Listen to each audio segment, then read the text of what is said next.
The June afternoon was perfect. Not just good, perfect. The kind of Saturday that Sarah had planned for 3 weeks, marked on the calendar, arranged childcare swaps for, and mentally rehearsed like a military operation. The pool was chlorinated to exact specifications. The deck was swept. Floaties were inflated. The cooler was stocked with the expensive, sparkling water her kids had begged for, plus the cheaper stuff for herself because, well, she was a parent and parents didn't get nice things. Mia and Lucas were doing cannonballs off the diving board, their laughter echoing off the privacy fence that had cost Sarah and her husband Derek nearly $4,000 2 summers ago. That fence had been worth every penny because their property backed directly onto the Westbrook neighborhood pool area, and she'd learned quickly that having a private fence meant having actual privacy. Sarah reclined on her favorite lounger, the one with the memory foam that had taken her 6 months to justify purchasing, and opened her book. She'd made it 3 pages when she heard the sound. A gate closing. Not her gate, the back gate that led into the small wooded area between her property and the development. The gate that had a broken latch, something Derek kept saying he'd fix. Sarah didn't look up immediately. People cut through backyards sometimes. Kids took shortcuts. It was annoying but usually harmless. She turned a page, tried to refocus on her mystery novel, felt the sun warm on her shoulders. "Excuse me," a sharp voice cut through the afternoon. "Excuse me, is anyone supervising these children?" Sarah's eyes snapped up. A woman stood at the edge of the pool deck, somehow already looking wet despite having just arrived. She was probably mid-50s, dressed in what could only be described as aggressively expensive resort wear, the kind of ensemble that probably had a 5-figure price tag collectively. Her blonde hair was perfectly blown out. Her jewelry caught the sun in ways that made Sarah think of a disco ball, but her expression was twisted into something between horror and indignation. "Can I help you?" Sarah said, setting down her book with deliberate slowness. "Your children nearly splashed me," the woman said, gesturing dramatically toward the pool where Lucas and Mia were currently engaged in a completely innocent game of Marco Polo. "I was cutting through on my way to the Westbrook pool, and they've created an absolute tsunami out here. My dress is—" She looked down at herself, and Sarah noticed for the first time that, yes, the woman's expensive sundress was indeed wet, very wet. "Do you have any idea how much this costs?" Sarah sat up slowly. She was 6 feet tall, and sitting up gave her a height advantage she wasn't above using. "I have an idea, and I have an even better idea about what you can do with it. This is a private residence. You're trespassing." The woman's face flushed. "I am not trespassing. I was using a public right-of-way. The path through the woods is a designated." "The path that cuts through my back fence is not a designated anything," Sarah interrupted. "It's my property. You accessed it through my gate. You're trespassing." Mia had noticed the commotion. She paddled over to the edge of the pool, still in her floaty. "Hi, Mom, who's that lady?" "Just someone who's leaving," Sarah said. "I'm not leaving until I have your information," the woman said. "For my dry cleaning claim, this dress is vintage Chanel. I need your insurance information and—" "And nothing," Sarah said. She stood up now, book in hand. "You entered private property without permission. You're upset about water splash that occurred on my property in my pool where my children have every right to splash. You have no claim. You're leaving." The woman's eyes bulged. Sarah could see her thinking, could practically watch the wheels turning as this woman tried to figure out if Sarah was bluffing. People like this operated on the assumption that most people would back down, would apologize, would offer to pay for the dry cleaning just to make the interaction go away. Sarah was not that kind of person. "Do you know who I am?" the woman asked, and Sarah actually had to suppress a laugh because it was such a cliched thing to say that she wondered if this woman practiced it in the mirror. "I don't care," Sarah said, "but I know what you are. You're someone trespassing on my property. You have about 30 seconds to leave voluntarily or I'm calling the police. Your choice." The woman's face went a shade of purple that Sarah thought might actually be concerning from a medical standpoint. She opened her mouth, closed it, opened it again. "This isn't over," she finally hissed. "You're going to regret this. You have no idea what kind of connections I have, what kind of—" Sarah pulled out her phone and started dialing. Not the police. She wasn't quite ready to be that theatrical, but 911 was queued up and ready. The woman saw the phone and made a sound like a cat getting its tail caught in a door. She spun on her heel. A very expensive heel, Sarah noted, probably Laubautin or something equally ridiculous, and walked back toward the broken gate, muttering the entire way about lawsuits and police reports and how she knew people on the homeowners association board. Sarah stood there until the woman had disappeared through the gate, and she heard the sound of her footsteps on the path receding into the woods. Then she sat back down on her lounger. Mia was staring at her. "Mom, you were scary." "Good," Sarah said. "That's the point. Come on back to your game. We have 45 more minutes of pool time before your dad gets home." Lucas swam over. "Was that lady mean to us?" "A little bit," Sarah said. "But that's not our problem. She chose to be mean. We didn't make that choice." But as she settled back into her book, Sarah couldn't shake the feeling that this wasn't actually over. The woman had said, "This isn't over," and there had been something in her voice that suggested she meant it. The incident at the pool lasted approximately 15 minutes. It lingered in Sarah's mind for maybe an hour.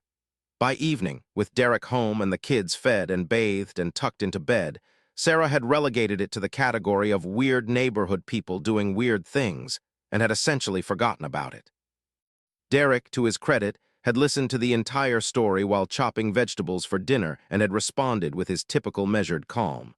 "Sounds like she was having a bad day, probably embarrassed about trespassing. You handled it right." That was Derek, always looking for the rational explanation, the compassionate angle. It was one of the reasons Sarah had married him, and also occasionally one of the reasons she wanted to strangle him. "She was genuinely unhinged," Sarah said. "Like, I think she expected me to apologize, like my children splashing in a pool on our own property is some kind of assault."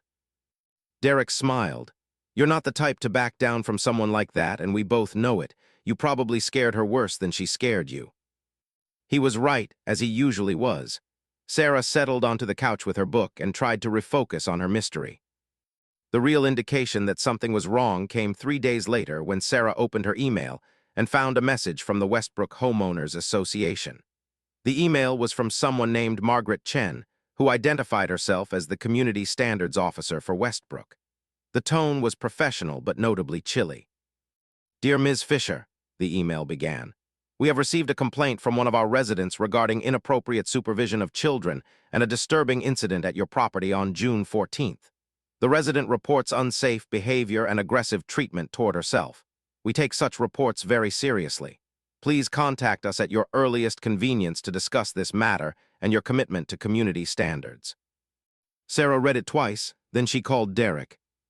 "Is this serious?" she asked. "Email the Homeowners Association back," Derek said. "Keep it short. Explain that an unknown woman trespassed on our property and that you asked her to leave. Don't be defensive, but don't accept responsibility for something that wasn't your fault."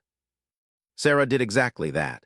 She drafted a brief, professional response explaining that she had asked a trespasser to leave her property and that she was confused about what community standards issue might apply to enforcing property boundaries. She sent it and tried not to think about it. She failed at the not thinking about it part. 3 days after that, Derek came home and dropped a manila envelope on the kitchen counter. "What is this?" Sarah asked. "We've been sued," Derek said flatly. Sarah felt the world go a little sideways. "What?" "That woman, her name is Victoria Ashford, is suing us for emotional distress, property damage, and what I think might be the first case in litigation history of pool-related trauma. Her lawyer sent this. It's not serious. It's basically harassment at this point, but her lawyer is actually a legitimate lawyer at a legitimate firm, so we need to take it seriously enough to respond." Sarah read through the document with growing incredulity. Victoria Ashford was claiming that Sarah had verbally assaulted her, that she had recklessly allowed her children to splash with malicious intent, and that the emotional distress caused by this encounter had resulted in her needing therapy and medication. She was seeking $15,000 in damages. $15,000, Sarah repeated. "The lawyer told me when I called that they'd probably settle for $5," Derek said. "But Sarah, we're not settling. This is clearly frivolous. Our homeowner's insurance will cover it and we'll let the lawyer handle it." But something about the lawsuit made Sarah's skin crawl. It wasn't just the ridiculousness of it, it was the principle. It was someone trying to bully her into compliance because Sarah hadn't folded the first time. It was Victoria Ashford using a system designed for actual injuries and actual damages to punish her for saying no. The second indication that this was escalating came when Sarah noticed the car. It was a cream-colored Mercedes SUV, expensive and large and impossible to miss.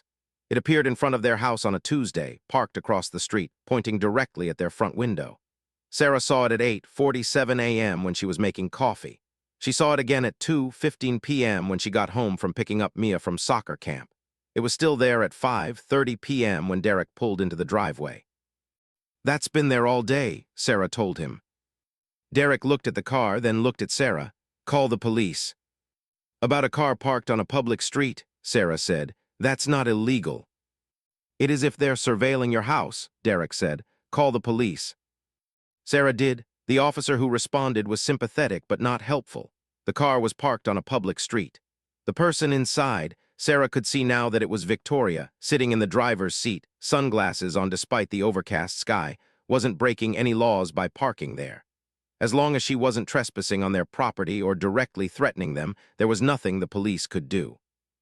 But Victoria left shortly after the police car arrived, and she came back the next day. "We're documenting this," Derek said, and started taking screenshots of his outdoor security camera footage. "If she keeps this up, we have harassment, and that's actually illegal." For 5 days, Victoria came back. She parked the Mercedes across the street and sat in it. Sometimes she had coffee. Sometimes she was on her phone. Sometimes she just stared at the house. It was like being haunted by someone who was still alive, like existing in a horror movie where the monster wasn't hiding in the woods but was just sitting in a fancy SUV. Sarah found herself not wanting to open the curtains. She found herself jumping at every car that slowed down in front of the house. She found herself angry, so angry, at being made to feel unsafe in her own home.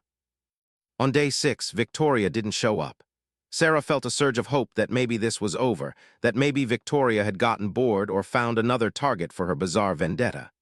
But that night, Derek received another email from Margaret Chen, the HOA Community Standards Officer. "Dear Mr. Fisher," the email began, "we have received additional complaints regarding your family's conduct and behavior in our community. Multiple residents have reported observing inappropriate interactions and what we can only describe as a disturbing pattern of aggressive behavior. The HOA board will be scheduling a community standards hearing within the next 2 weeks. You will be expected to attend and respond to these allegations. Please advise if you need any accommodations for this hearing." "There's no way she got multiple residents to complain," Sarah said. "She doesn't even live in our neighborhood." Derek was reading something on his phone, his jaw clenched. "She doesn't need to live here. The HOA bylaws allow complaints from anyone who has business in the community, and apparently if enough complaints come in, they have to investigate." "How many complaints?" Sarah asked. "The email doesn't say, but I did some research. There's a clause in our HOA contract. If we're found to be in violation of community standards, they can fine us. If we don't pay the fines, they can place a lien on the property." Sarah felt the anger turn into something else, something colder, something that felt like fear. "She's trying to destroy our life," Sarah said quietly. "No," Derek said. "She's trying to punish you for not apologizing about the pool, and the fact that she's willing to go this far to do it tells us exactly who we're dealing with." The HOA hearing was scheduled for a Thursday evening in the community center that sat at the entrance to Westbrook, a building that Sarah had driven past 100 times but never actually entered. It was beige and aggressively generic, the kind of architecture that looked like it had been designed by someone whose entire aesthetic vocabulary consisted of inoffensive and forgettable. Derek had hired a lawyer, a woman named Patricia Morrison who came highly recommended and had a demeanor that suggested she had spent her entire career rolling her eyes at situations exactly like this. Sarah's first meeting with Patricia had involved Patricia listening to the entire story and then saying, "This is one of the most absurd things I've heard in my 15 years of HOA dispute law. But that doesn't make it less serious. Let's go make sure they understand that." The night before the hearing, Sarah couldn't sleep. She lay in bed next to Derek and ran through scenarios. What if the board sided with Victoria? What if there were actual residents who had complaints? What if the whole neighborhood had secretly been waiting for an opportunity to gang up on them? "You're catastrophizing," Derek said in the dark. "I'm being realistic," Sarah replied. "This is real, this is happening, we could lose our house."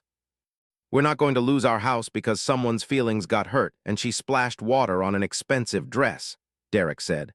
But she could hear the tension in his voice, the same uncertainty she was feeling. The hearing room was set up like a courtroom, which seemed deliberately designed to intimidate. A long table faced the audience, and at that table sat 5 members of the HOA board. Sarah recognized one of them, Roger Chen, Margaret Chen's husband, who she'd seen at community events and who had always seemed nice enough. He looked deeply uncomfortable.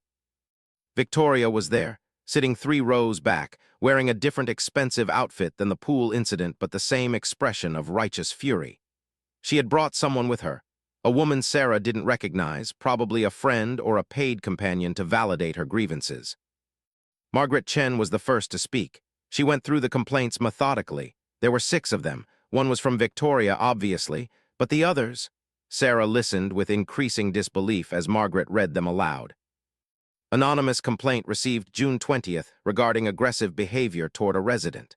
Anonymous complaint received June 22nd regarding children's unsupervised behavior in the pool area. Anonymous complaint received June 23rd regarding noise complaints from a backyard gathering. "Those are all from Victoria," Patricia whispered to Sarah. "She sent them in under different names.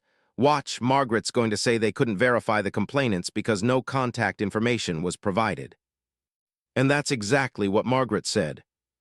"Since we couldn't verify the complainants, we couldn't interview them," Margaret explained. "However, we did receive one complaint that came with a name attached, and that complaint was quite detailed." Victoria stood up. "I'm not sure if I'm allowed to be here," Victoria said, "but I feel like I should say something. I'm the one who initially complained, and I just want to go on record that I was treated horribly by this family. I was trying to cut through on a public path." "The path is on their private property," Patricia said loudly, standing up. "And you've already been told that." "The public right-of-way predates the property development," Victoria said smoothly. "I have documentation." "And we'll dispute that documentation," Patricia said. "But more importantly, you're here in an official capacity to present complaints about a family's conduct, and you've clearly been harassing them for weeks. So perhaps you should sit down." The board chair, an older man named Gerald Hutchins, cleared his throat. "Let's have some order here. Ms. Ashford, if you have documentation regarding the public right-of-way, you can submit that to the board for review. But your presence here is noted as a complainant, and we'll take that into account when evaluating the credibility of your claims." The hearing proceeded with glacial slowness. Patricia presented evidence of Victoria's harassment. The car sitting outside their house, screenshots of the emails Victoria had sent to the HOA under various pseudonyms, the security footage. She presented screenshots of the pool area showing that children splashing is not a violation of any community standard. She presented documentation of the trespassing and the attempted suit. Then it came time for Sarah to speak. "I asked someone to leave my property," Sarah said. "I was polite until it became clear that she wasn't going to listen to politeness. Then I was direct. I'm sorry my dress cleaning emergency wasn't her priority, but my property boundaries were and are mine to enforce. I didn't do anything wrong that day. I'm doing nothing wrong now. And I'm deeply concerned about the precedent being set if the HOA allows anyone to file multiple anonymous complaints to harass a resident without consequences." Victoria stood up again. "I can prove the dress damage. I have the invoice from the dry cleaner." "An invoice that you've filed as a harassment lawsuit rather than an insurance claim," Patricia said, "which suggests you know it has no merit." The board took a 30-minute recess and came back with a decision. "We find no evidence of community standards violations," Gerald Hutchins said. "The complaints that we were able to verify came from Ms. Ashford and appear to be part of a pattern of harassment rather than legitimate grievances. We recommend that the complainant cease and desist from further communication with the HOA regarding this family. The matter is closed." It should have felt like a victory. In many ways it was. But as they stood up to leave and Victoria's face turned purple with rage, Sarah felt something else entirely. She felt like they had won a battle, but not the war, like Victoria was the type of person who didn't accept losing, like this was only going to get worse before it got better. Exactly 1 week after the HOA hearing, Sarah received a call from her mother. "Honey, I'm looking at something on Facebook," her mother said, and the tone of her voice told Sarah immediately that whatever she was looking at was bad. "Are you aware that you're being discussed?" Sarah's stomach dropped. "What do you mean?" "There's a post from someone named Victoria Ashford. It's..." Well, it's saying some very serious things about your supervision of the children and your behavior. She's posted photos, not of your kids, I don't think, but of your house and your fence and your pool. She's tagged the Westbrook community page and a bunch of local parenting groups. The comments are, a lot of people are very angry. Sarah felt the floor shift beneath her feet. Let me see it. Come look at my account, her mother said.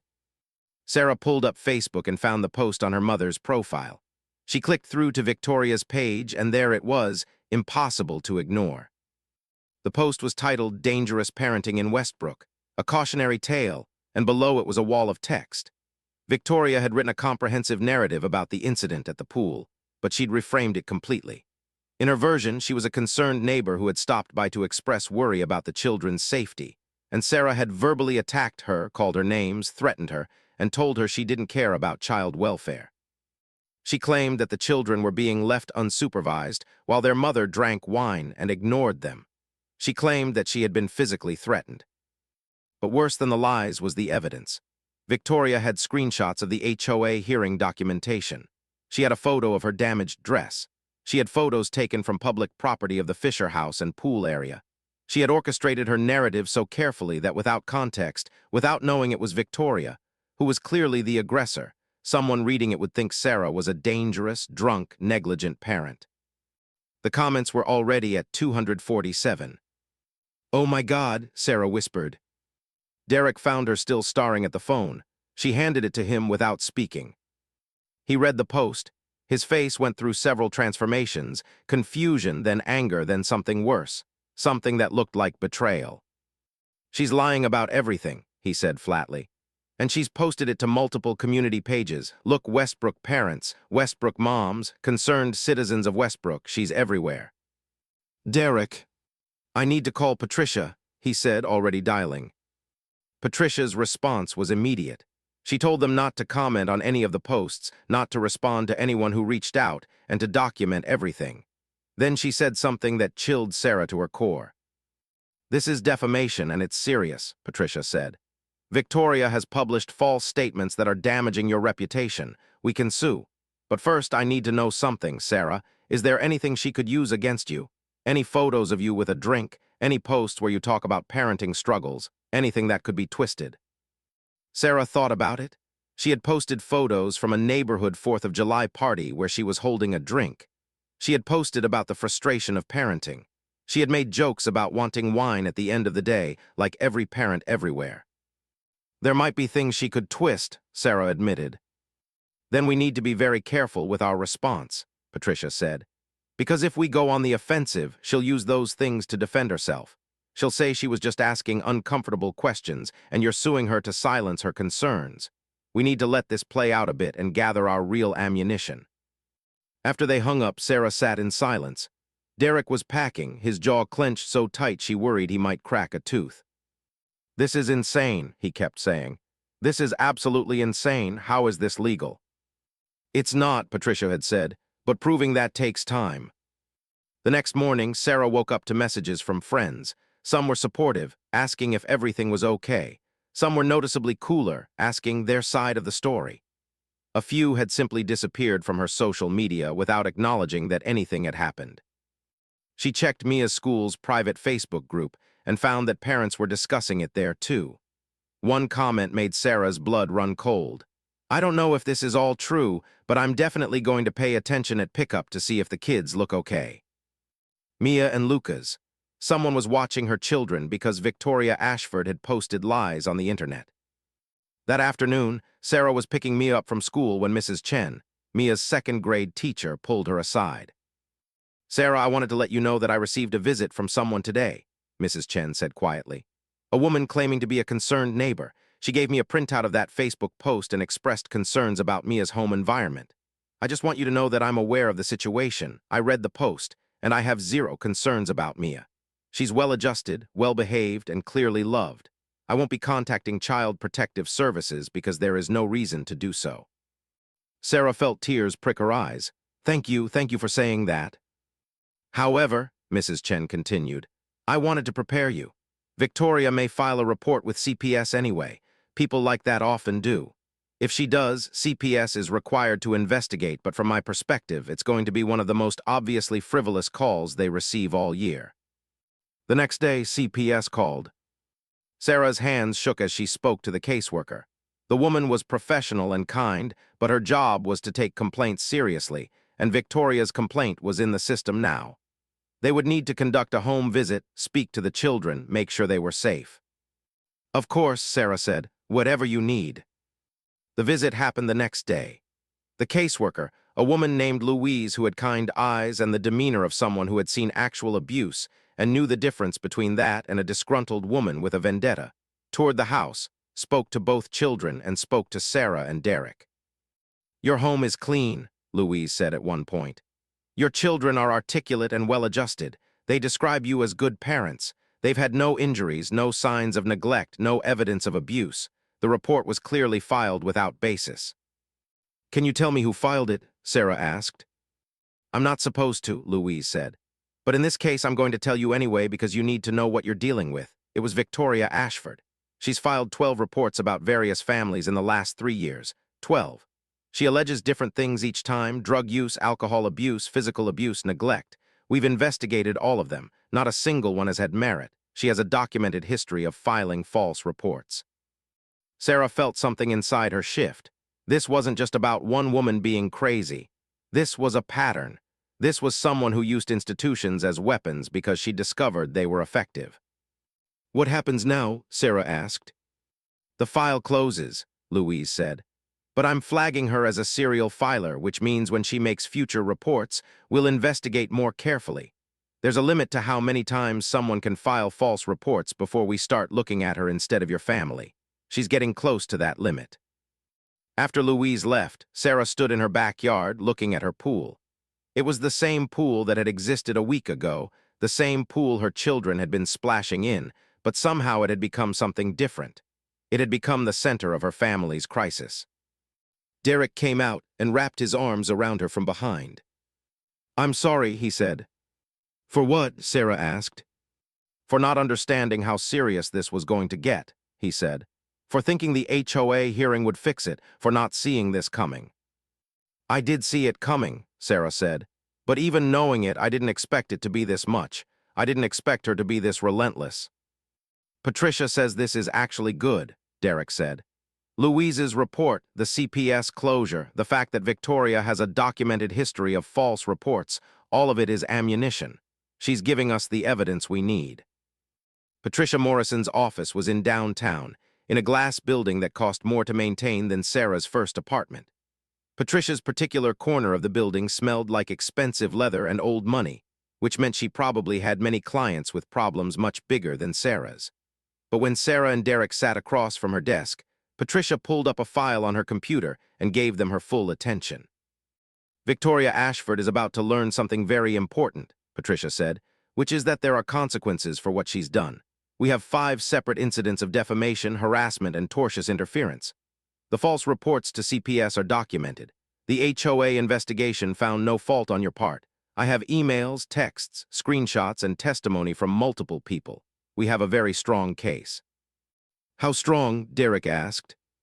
"Strong enough that when I send her a cease and desist letter, she's going to panic," Patricia said. "And if she doesn't comply, we can sue for damages. I'm thinking we go for emotional distress, reputational harm, lost community standing, and the legal fees we've already incurred. Conservatively, I'd estimate we could ask for $50,000. Sarah felt something shift in her chest. Part of her wanted Victoria to experience exactly what she'd been experiencing: the fear, the humiliation, the violation of having her character attacked. But another part of her was worried. "What if she countersues?" Sarah asked. "With what basis?" Patricia said. "You asked her to leave your property. That's not defamation. You didn't make false statements about her. You didn't file false reports. You didn't orchestrate a harassment campaign. Everything you did is defensible. Everything she did is actionable." "Send the letter," Derek said. Patricia mailed the cease and desist letter on a Friday afternoon. It was a thing of beauty: 12 pages of detailed legal documentation explaining exactly what Victoria had done and exactly what would happen if she didn't stop doing it. The letter gave her 72 hours to take down all social media posts, cease all contact with the HOA, cease all contact with the school, and cease all contact with the Fisher family and their property. By Saturday morning, all of Victoria's posts had been deleted. But Victoria wasn't done yet. On Sunday afternoon, Derek received a call from someone at his office. A woman had come by asking about Derek, asking if he was present, asking various questions about his work history and his behavior. The woman matched Victoria's description.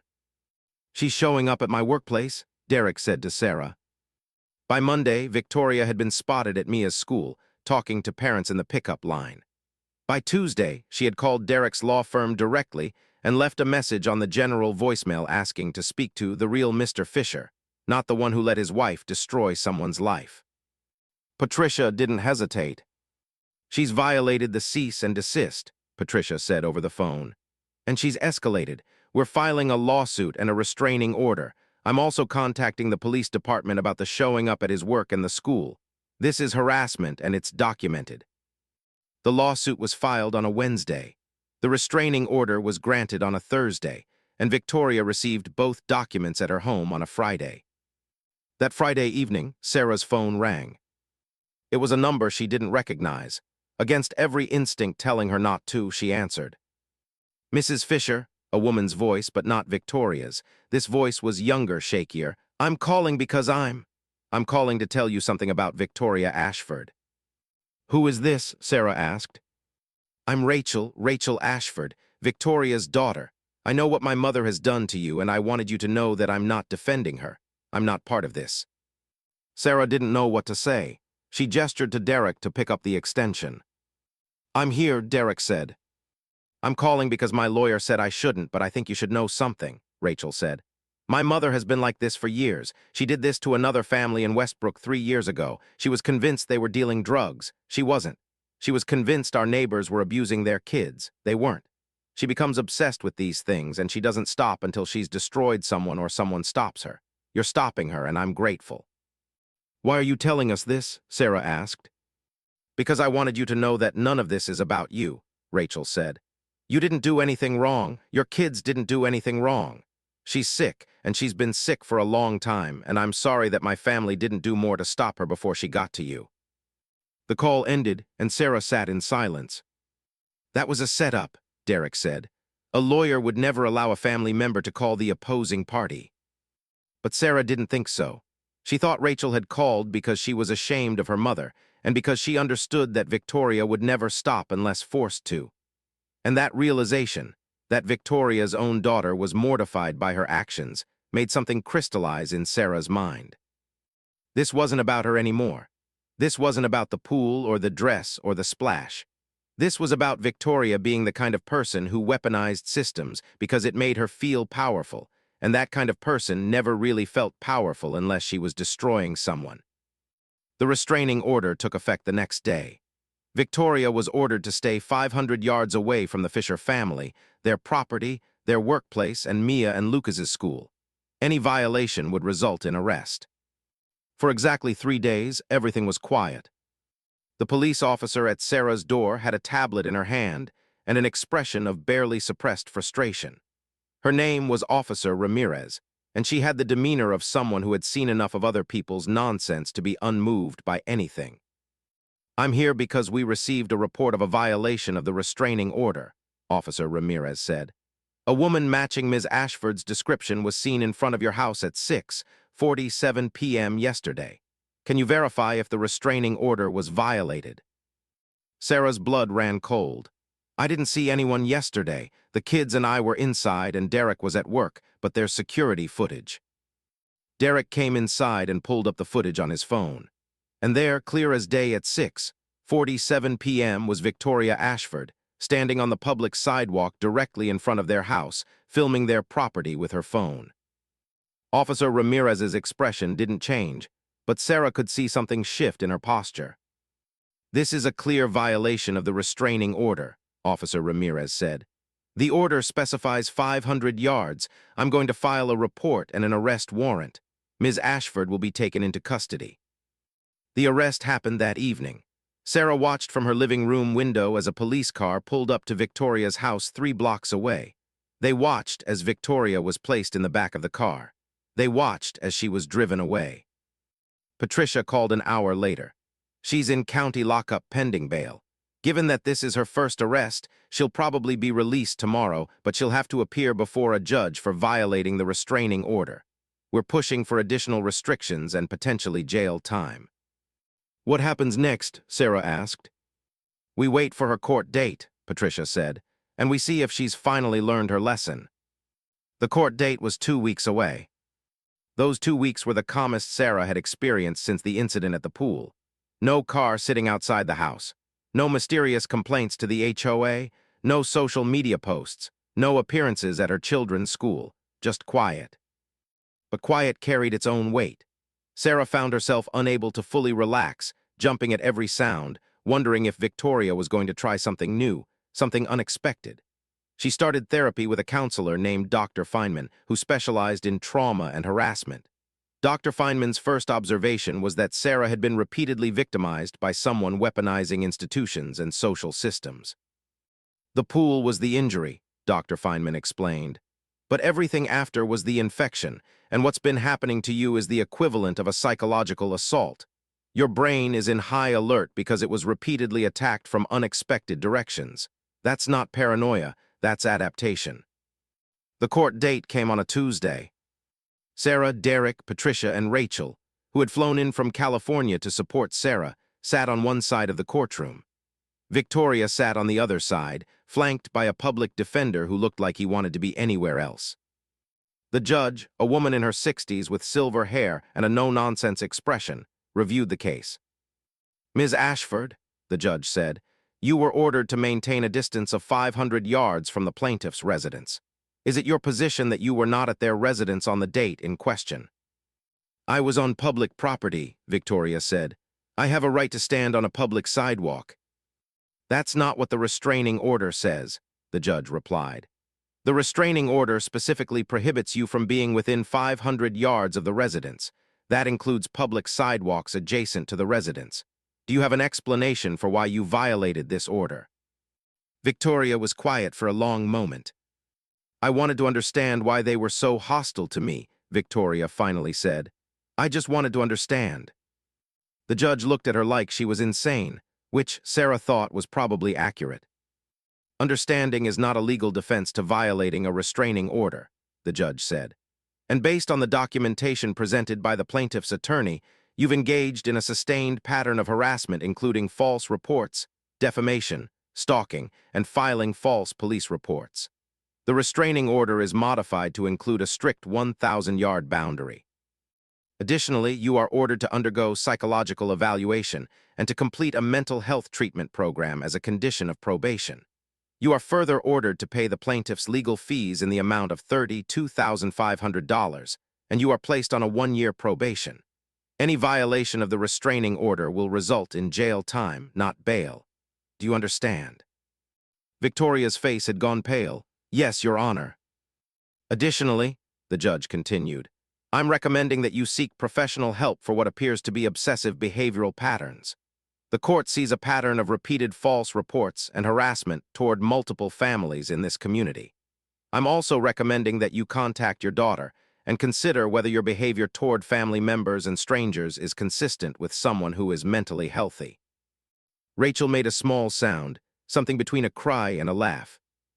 Court is adjourned, the judge said and banged her gavel. Victoria was ordered to remain seated as the court officers prepared to take her to complete booking on the probation terms. Sarah watched as Victoria's face went through a transformation, from defiance to confusion to finally something that looked like genuine shame. Before she was led away, Victoria looked directly at Sarah. I'm sorry, she said quietly. Sarah didn't respond. Some apologies, she had learned, weren't actually apologies. They were just words spoken to lessen the speaker's own guilt. She wasn't interested in absolving Victoria of that guilt. She wasn't interested in making Victoria feel better about the harm she had caused. Outside the courthouse, Patricia shook their hands. She'll serve her time, she'll do her psychological treatment, and she'll stay away from your family, Patricia said. If she violates the restraining order again, you have standing to file for permanent protective order. But I think she's learned her lesson. Derek's arm was around Sarah's waist. Rachel approached them hesitantly. "I'm sorry," Rachel said to Sarah, "for my mother, for all of it." "You're not responsible for your mother's actions," Sarah said. "I know," Rachel said, "but I'm still sorry." They didn't hug, but there was understanding between them. The understanding that sometimes people brought damage into the world because they were themselves damaged, and that the only way to break the cycle was to acknowledge it and refuse to repeat it. Sarah was sitting by the pool with Dr. Feynman. They had transitioned to outdoor sessions because Sarah had become convinced that the pool had become a symbol of her trauma rather than a place of joy. Dr. Feynman believed that being present at the pool, without fear, without the weight of the past 6 months pressing down on her, was essential to reclaiming the space. "How do you feel?" Dr. Feynman asked. "Better," Sarah said. "Not healed, I don't think I'm ready to say healed, but better." Mia and Lucas were in the pool, doing cannonballs and splashing with the kind of innocent joy that children should have. "Victoria's in treatment now," Dr. Feynman said. "Her lawyer sent a letter explaining that she's complying with the court order and requesting that you be made aware of that so that you don't worry about further violations." Sarah nodded. She had read the letter. Part of her wanted to believe that Victoria had genuinely changed, that the court intervention and the psychological evaluation had sparked something. But another part of her knew that people like Victoria rarely changed unless they wanted to, and wanting to didn't always happen. Derek came home from work and kissed Sarah on the head before going inside to change. They were going to have dinner together, just the four of them, with no chaos, no crisis, no someone trying to destroy their life. It was such a simple, ordinary thing. But Sarah had learned that simple and ordinary were not to be taken for granted. That night after the kids were in bed, Derek and Sarah sat on the back porch. "Do you regret anything?" Derek asked. "About how we handled it?" "No," Sarah said. "I'm glad we didn't back down. I'm glad we didn't apologize for something we didn't do wrong. I'm glad we fought. Even knowing how messy it got." "Especially knowing that," Sarah said. "Because sometimes you have to fight, Derek. Sometimes the world tests you, and if you don't fight, the world wins. And I wasn't going to let the world, in the form of one unhinged woman, take my family down." Derek took her hand. "I'm proud of you," he said. "I'm proud of us," Sarah replied. And in the darkness, with the crickets singing and the pool still and quiet behind them, they sat together. Two people who had stood their ground, who had refused to be bullied, who had used the systems designed to protect people against someone who was trying to abuse them, and who had come out the other side intact. Victoria Ashford spent 3 months in a psychiatric facility. She served 6 months of probation. The restraining order was made permanent. She moved out of Westbrook and relocated to a different city, somewhere she could start over, somewhere no one knew her history. Some people believed she had been a victim of an overreaction, that Sarah and Derek had been too aggressive in their response. Those people were usually the ones who had never stood their ground, who had apologized for things they hadn't done, who believed that backing down was the same as being gracious. But Sarah knew better. She knew that sometimes the only thing that stopped someone from trampling all over you was the firm knowledge that you would not be trampled, that you would stand your ground, that you would use every legitimate tool at your disposal to protect your family and your peace. And that, she thought, watching her children sleep was worth every battle.